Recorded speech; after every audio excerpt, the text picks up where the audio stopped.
아무리 애를 써도 이재명은 대통령이 될 수 없죠. 관타나모가 열리고 있습니다. 반갑습니다. 김영현TV입니다. 윤석열 대통령 탄핵 심판이 마지막 8차를 남기고 있는데요. 현직 대통령의 탄핵 심판이 끝나기도 전에 조기 대선을 외치는 자들에게는 친중의 그림자가 드리워져 있죠. 그 중에 단연 돋보이는 쉐쉐 이재명 선을 넘고 있습니다. 이 이재명이요, 이 조기 대선에 눈 멀어가지고 위인전을 출간한다라고 하는데, 친명계는 이재명의 악마화에 대해서 대응하는 차원에서 이 진실을 알리고자 하는 책이 필요하다라고 하지만, 사실 우리 국민들은 알고 있죠. 2030 세대들을 비롯해서 과반수 국민들은 이 이재명이의 만한 속내를 파악했습니다. 사실을 왜곡하기 위해서 책으로 남긴다라는 것이죠. 비판이 적지 않을 것 같은데요. 이재명의 책에 아버지 12명도 담기나요? 형수 욕설도 담길까요? 중요 부위 점사건도 과연 담을 수 있을까요? 국민들에게 진실을 알리는 차원의 모든 것을 담아야 되지 않을까요? 영상 시작하겠습니다. 구독과 좋아요 버튼 꼭 눌러주시고요. 끝까지 시청 부탁드리겠습니다. 아직도 김영현TV를 구독하지 않으신 분들은 구독과 알림 설정 부탁드리겠습니다. 자, 친명계가 지금 준비를 하고 있습니다. 더 민주혁신회의. 이쪽은 완전 왼쪽에 바짝 붙어 있는 사람들이죠. 조기 대선을 위해 가지고 준비를 하고 있는데요. 이재명은 그런 속셈이다라고 합니다. 조금 후달거리고 있습니다. 2심이 2월 26일 날 결심 공판을 끝내고 3월 말 안으로 이제 공직선거법 위반에 2심이 확정 날 것. 이 부분에 대해서 뭐 휘청하겠죠. 1심이 징역 1년에 집행유예 2년.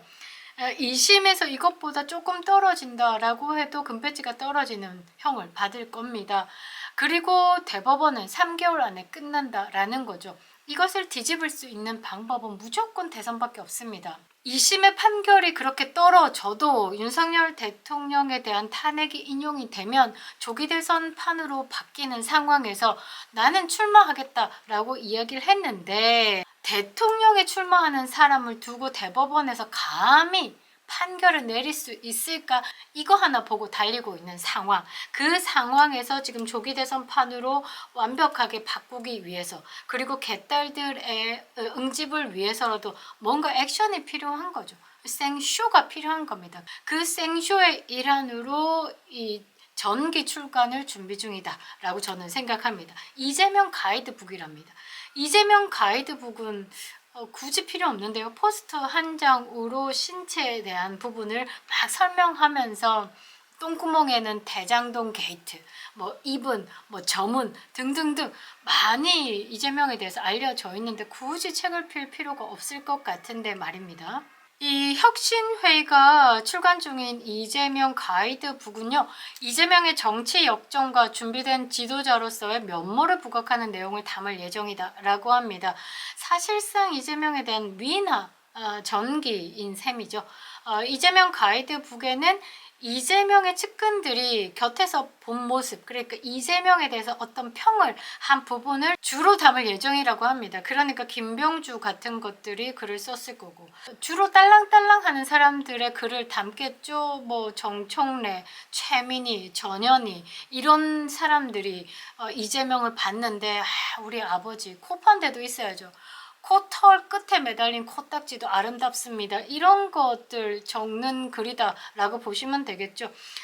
이재명이가 성남시장을 했을 때부터 경기도지사를 지나서 민주당 대표를 거치는 동안 함께 일했던 측근들을 상대로 인터뷰를 실시해가지고 그 내용을 정리해서 담는다라는 것입니다. 특히 이재명의 측근들이 곁에서 봤을 때 이재명이 정책을 결정하는 과정, 그리고 문제를 해결하는 과정, 그리고 이 과정에서 봤던 인간적인 고뇌를 담겠다라고 합니다. 저는 또 다르게 한번 해석해 보면요, 이 측근들이 이재명을 봤어요. 재판 지연의 결정에 대해서 단식을 선택하고 문제를 해결하는 과정, 이 단식은 표현을 해야 되겠고 밥은 굶어야 되겠고, 여기에다가 고영양 수액을 맞으면서 기름 떡진 머리로 침대에 누워서 인간적인 고뇌를 하는 모습을 담았다. 그리고 또 뭐가 있습니까? 이 와리바시 필습도 있죠. 이런 부분에 대해서 옆에서 그 영웅처럼 만들겠다라는 거겠죠. 이따만한 칼이 목을 향해서 와이셔츠가 이만큼 뚫렸는데 일반인이라면 죽을 상황이었는데 이재명이라서 살았다. 막 이런 글들이 막 적혀 있지 않을까 이런 생각도 해보는데요.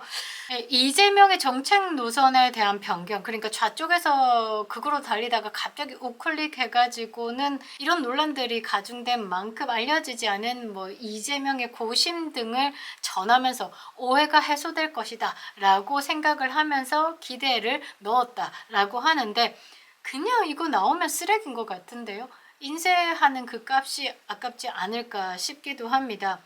그리고 이 책에는요, 이 정치자금법 위반 혐의로 구속돼 있죠. 이 김용까지도 옥중 인터뷰까지 논의하고 있다라고 합니다. 그러니까 이 말은 2030 그리고 괴딸이 아닌 다른 국민들의 반에 이재명의 거북스러웠던 생각을 바꾸기 위해서 이런 책을, 가이드북을 펴겠다라고 하지만 실제적으로 담고 있는 내용들을 보면 하는 거죠. 그쪽에서 그냥 잘 팔고 대선에 자금 좀 보태겠다 이 정도로 보이는데요. 그러면서 이 혁신회가 하는 말이 조기 대선까지는 이제 시간이 짧기 때문에 되게 뭔가 확정적으로 이야기하고 있습니다. 사법 리스크 등 해묵은 이슈에 대해서 해명으로 일관하기보다는 몰랐던 이재명의 면모를 국민에게 알리는 것, 그러니까 부정적 이미지를 상쇄하는 것에 포인트를 맞췄다라고 합니다. 참 위험한 발언들 많이 합니다. 그러니까 조기 대선 국면으로 빠르게 바꿔서 이재명이 가지고 있는 사법 리스크를 해묵은 이슈로 만들겠다. 노골적으로 드러난 것이다 라고 봐야 되겠죠. 국민들은 일단 이재명의 전기, 그러니까 위인전식 전기에 대해서는 별 반응 없습니다. 일단 뭐 재수없다, 뭐 이 정도. 그리고 측근 중에 죽은 사람들이 이재명에 대해서 더 잘 알 텐데라는 부정적인 반응이 더욱더 강하다라고 합니다. 이재명에게 부정적으로 보는 시선이 많다, 이것에 대해서 바꾸겠다라고 하지만 사실상 뭐 12.3 비상계엄 선포와는 완벽히 상관없이 2030 그리고 우파 진영에서는 이재명이라는 사람에 대해서는 굉장히 거부감이 많고 의문을 가지고 있죠. 가장 대표적인 게 이재명 측근들의 죽음이다라는 겁니다. 일단은 지난해 7월까지 이재명의 측근이었던 사람들 중에 6명이, 형님까지 보태면 7명이죠. 숨진 채 발견이 됐습니다. 2021년 12월 10일을 시작으로 유한기 전 성남도시개발공사 개발사업본부장의 극단적인 선택, 그리고 10일 뒤에 고 김문기 씨가 있죠. 개발 1처장이 사무실에서 극단적인 선택을 했습니다. 그리고 2022년 1월 11일에는요. 이거는 희한한 죽음이 있습니다. 이재명의 변호사비 대납 의혹을 최초로 제보했던 이병철 씨가 서울 목동의 한 모텔에서 숨진 채 발견됐습니다. 국립과학수사연구원은 병사로 판단을 했지만 건강엔 이상이 없었고 내가 죽는다는 건 상상조차 하지 않는다. 내 자식들 결혼하기 전까지는 결코 죽을 일이 없다까지도 이야기했던 분이 갑자기 뭔가 자연사로 발견이 됐다라는 거죠.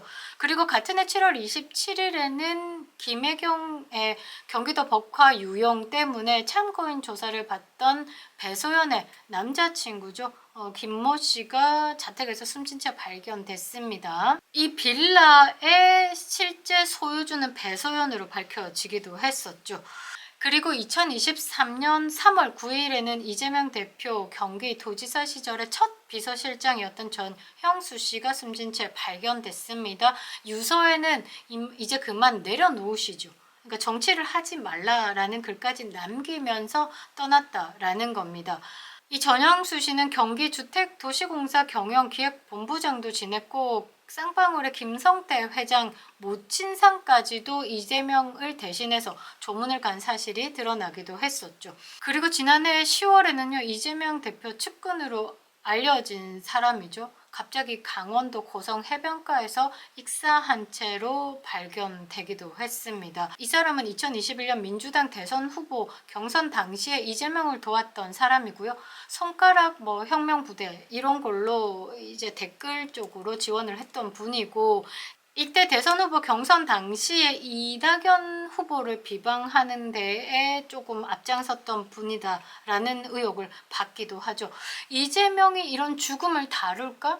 저는 뭐 죽음을 다루지는 않을 것 같은데 만일에 이 책이 싫어진다라고 하면 이재명의 개인사 중에 논란이 됐던 몇 가지 부분은 좀 싫어야 되지 않겠나. 형수 욕설 사건에 대해서도 구체적인 발언들이 녹취를 통해서 좀 공개가 돼서 논란이 됐는데 이 부분에 대해서 어느 정도 미화는 해야 되지 않을까 싶기도 하고요. 성남시장 시절부터 담는다라고 했으니까 성남시장 재임 시절이죠. 만났던 김부선 씨. 그때의 총각 사칭 논란에 대해서도 저는 궁금합니다. 물론 말도 안 되는 주장이다라고 이야기를 하지만 점 사건도 있었죠. 특정 부위, 그러니까 중요 부위에 점이 있었다라고 해가지고 그게 관계를 입증할 수 있는 증거다라고 언급하면서 이재명의 중요 부위에 점이 있다라는 것을 확인하는 문제도 있었습니다. 이 사건은 대중적으로 점 논란을 불러일으키면서 이재명의 신뢰도에 타격을 주는 거였죠. 이 부분에 대해서도 조금 해소할 필요가 있지 않을까. 그리고 저는 가장 궁금한 게 12명의 아버지입니다. 이 12명의 아버지 중에 진짜 아버지는 어디 있습니까? 너희 아버지는 뭐 하시노? 이거에 대한 답을 해야 되지 않을까요? 아버지 막노동 하셨다. 성남에서 작은 가게를 운영했다. 일용직 노동자였다. 자동차 정비공이었다. 또 뭐였죠? 건축업 했다. 농사를 지었다. 과거에 공장을 운영했다. 성남시에서 사업했다. 토목일을 했다. 목수로 일했다. 청소도 했다. 등등등 아버지에 관련된 진술이 계속 바뀌죠. 그래서 온라인에서는 아버지가 12명이다 라고 조롱이 등장하기도 했었는데요. 일단 개인사 논란 중에서 형수 욕설 총각 사칭 그리고 점 논란 아버지 12명에 대한 부분에 대해서도 조금 다뤄줘야 되지 않을까 저는 그렇게 보고 있습니다. 일단은 가장 재밌는 부분은 국민들이 크게 관심을 가지지 않는다라는 것이고 조기 탄핵을 외치는 사람들은 그냥 친중, 극혐의 대상이 되고 있다라는 겁니다. 아무리 애를 써도 이재명은 대통령이 될 수 없죠. 관타나모가 열리고 있습니다. 이럴 때마다 더욱 그리운 이름 윤석열 대통령이시죠. 반드시 돌아오실 겁니다. 김영현 TV였습니다.